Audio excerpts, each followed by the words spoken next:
Hello, hello, hello. This is Cheryl Abram. So if you hear somebody else in here, it's my boyfriend. He's sitting over here, which is why today I'm going to talk about being an enlightened girlfriend, because he can hear me. Okay. So, now when I first met him, I was already going through, all the stuff, and my book and, Firing God and all that. So I was nervous about telling him about my experience because he's not like non-dual. In fact, he's more of a Christian. Like he leans more toward that. Okay. So I was real nervous about telling him because I'm like, okay, he's going to think I'm crazy and this sounds crazy and everything's crazy. Okay. So I told him, and he was like, okay, like, all right. Like it wasn't a big thing, like I was making it out of my head to be that he was going to do or say or whatever. I don't know. It was nothing like that. So, and he's been like that, right? So I know that a lot of the stuff I say can sound weird to people. It really can. It can sound really weird to people. But, so he's not, in the whatever, but that's okay, and I think that's a good thing. I don't think I can take it if I were with somebody who, I don't know, who sees the same thing I do. I don't think I could take it. I really don't. Because, I said before one time that, I don't know, I sometimes the way that we talk about this stuff is just so annoying. I mean, I would get on my own damn nerves, I was like, it's just, I don't know. It sounds not real. Like it's something more. It's something more than it is, So, but I don't feel like I need to hide anything, or in fact, what I did tell him was that out of all the men that I have, now, I don't want to make it sound like I've been with a whole bunch of men, because I have not, but I'm just saying, of the men that I have been with, he's the only one that I've really been able to be open with. And that's probably because of the time that we met. Like if I'd have known him before then, probably been lying to him through my teeth like I did the other ones. You know what I'm saying? But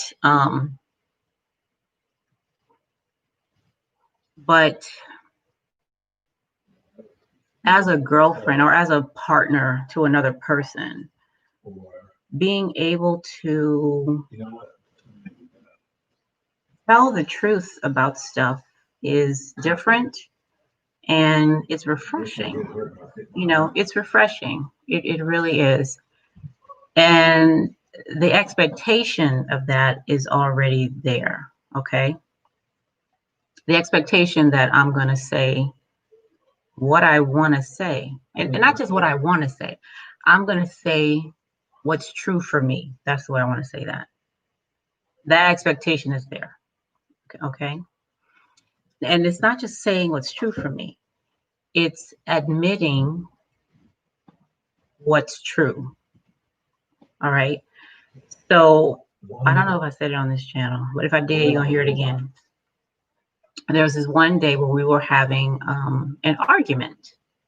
I was upset about something. Well, we weren't having an argument because he doesn't really argue. Okay. I was upset. Okay. And expressing my upsetness, if that's a word. But because I've been practicing it, was able to stop and look and say, okay, what is really upsetting you? Okay. What's really the problem? And it wasn't him. Of course, it wasn't him or the situation. It was 100% me. All right. And I saw that, and I told him that, it's 100% me.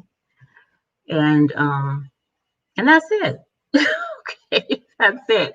Now, in the past, first of all, I wouldn't have been able to see it. Okay. I wouldn't have stopped to even look to see if the problem was me. Okay. I'd have just run along with my feelings and been like, okay, this so and so, doesn't respect me, doesn't listen to, how I feel, or, and I'd have just ran with that, just ran. I hate running, but I'd have ran with that. Okay. In the past. But now I see that that does not serve me at all. It doesn't serve me to not stop and look and see what's going on with me, with me, because it's always with me. All right. I cannot change anything going on outside of Cheryl. All right. I just can't, as much as I want to, I can't change anything going on outside of me. So why spend my time trying? I'm too old for that. I'm too old for that. Okay. I got other things I need to do that I want to do. So I may as well just tell the truth from the jump. Just tell it from the jump. Now I was in a really, really interesting conference today called Real Skills. It's called Real Skills Conference. Seth Godin, I don't know if y'all heard him before, but it's talking about soft skills, but he calls them real skills because he's like, that's because they're real. It's the stuff that really stands out, that you really see in people. When I'm on the screen, y'all don't see what's on my resume. You don't see what's on my resume. Okay, you don't. You see and experience my real skills. Whatever the hell that is. That's what you respond to, react to, and all that.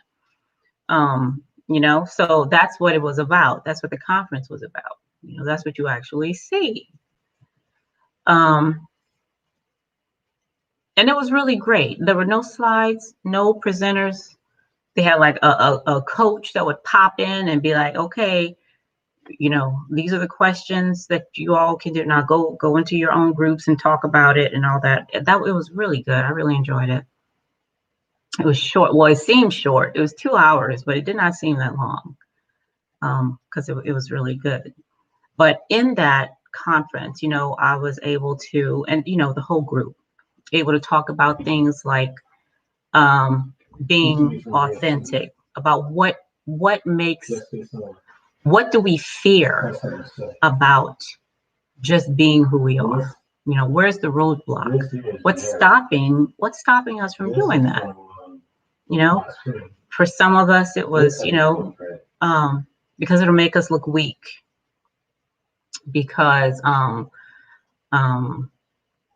which applies to me being an enlightened girlfriend. Okay, if I do something and it looks weak to him, then that's just what it looks like.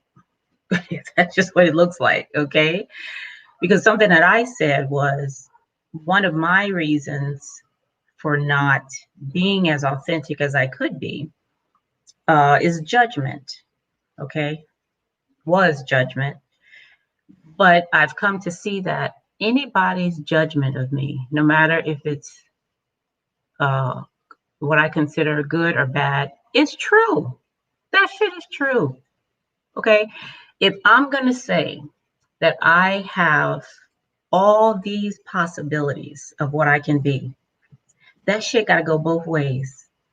I could be a renowned speaker, being wonderful to people and helping them in their lives, or I can be a total shitbag. Okay, all of those possibilities are there. All right. So whatever the judgment is, it absolutely can be true. So why not just be the authentic person that I am? There's no need to fear judgment. Judgment ain't gonna do nothing to me. Nothing. And growing up as a Christian, judgment was something to be feared. Okay, absolutely something to be feared. And we take it as something negative, right? Judgment. So I looked this up just because that's who I am and that's what I do. Judgment only means, it means to say. To judge is to say, period. That's it. To say. And it happens all the time. Like we do it all the time. We say all the time, right? And I feel like, just calling something something is a judgment. If you say apple, that's a judgment. Isn't that a judgment? You know that's not what that is. You're making a judgment. Okay? To call myself whatever, my name, or a woman, to say I'm a woman, that's a judgment, isn't it? Okay? And no judgment is true. Not one judgment is true. Okay? However, the possibility is there. Okay? The possibility remains there. I think that's all I wanted to say about that. Being an enlightened girlfriend is no easier, that's for sure. Relationship, period, is not easy. Even before, it wasn't easy, but now it's still not easy, but it's I don't know, I guess it's more fun, maybe. Like it's not as restrictive. Like I don't feel imprisoned. I don't feel obligated. That's the word too. Obligated. I do not feel obligated right now. Okay. Now, when I say enlightened, that's a damn judgment, because that shit ain't going on over here. Okay. It's just so you know. Just so you know. All right. But I do, I don't know. I see differently. I absolutely see differently than I did before. And I'm glad. And I'm growing. So let me tell you, the other night, I was doing something on the computer when I came across, so I was looking through my Kindle. I got a Kindle. Oh Lord, way back when. I've had books, from like 2012 or something, this long time. And it's really interesting. Now I'm a reader. Okay. I don't just read books. I am a reader. Okay. The same way a person who cooks, can cook, but they're not a chef. I'm a chef when it comes to reading. Okay. I'm a reader. Now, going through my books from 2012 to right now, 2020, oh my God, it's so interesting. You can see the change by the types of books that I was ordering and reading. It's very interesting. It's really, really interesting to see that. So going through those books, I came across, and I totally forgot about Ken Wapnick. Okay. He was one of the people that I listened to, like in the very beginning, when I was trying to figure out what the hell had happened to me? What the hell did I see? Why did I feel like I was in eternity? Like what that shit was, So he was one of the people that I was listening to. And it was this little bitty book that he had done with these ladies. So it was a transcript of their conversation. Okay. And he was talking about there being only one goal, okay, and that's for guiltlessness.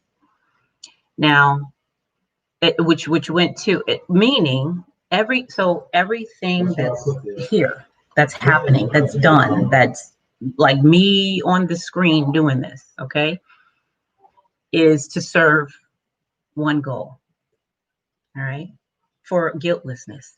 Now I can see that, or I can see the opposite, to serve the goal of me being guilty. Okay. So which one? Well, how, and he calls that the content goal. And I'm like, man, now I read that years ago, but I totally forgot about it. And I read it again and I'm like, okay, I absolutely see that. I see it, I feel it, I smell it, I hear it, all of that. All of that. So and that was really exciting, to be reminded of that.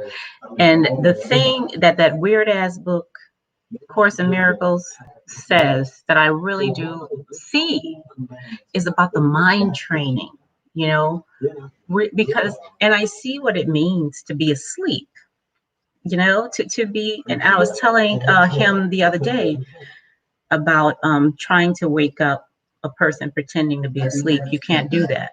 There's no way you can wake up somebody trying to be asleep, and there's no one someone trying to be asleep can wake up. Okay, that's what, like, you can't do that. Okay, not trying to be asleep, pretending to be asleep. So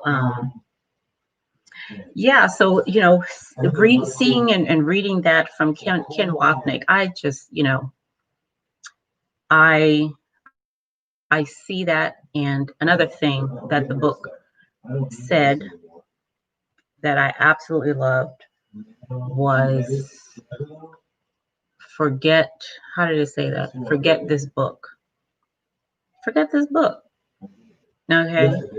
Now, which really drove home to me that this is something that is useful. That is useful. Very, very useful. And I can see how I don't have to remember anything. I don't have to remember none of that stuff, you know, because it was never dismembered. I don't have to remember because nothing was dismembered. All right. And that's what I see. So being an enlightened girlfriend is it's good. You know, it's much better than being an unenlightened one. I don't know if it's easier. It's not. Let me tell you that it's not easier, but I can see a lot better. You know, I can see better. I can. I'm better at investigating myself, asking questions, and knowing that if I want something to change, I have all the authority to do that. Okay. If I don't like a situation, I got feet. Okay. I got a car and keys. I can go. All right. I absolutely can. Nothing. I'm not obligated for anything. All right. That's all I have today. Thank you for being here. And for those of you watching the replay, thank you for doing that. Please like and subscribe. If you like this content, hit the thumbs up button and go ahead and subscribe if you are not yet. All right. And I will be back here with you all next time. Bye.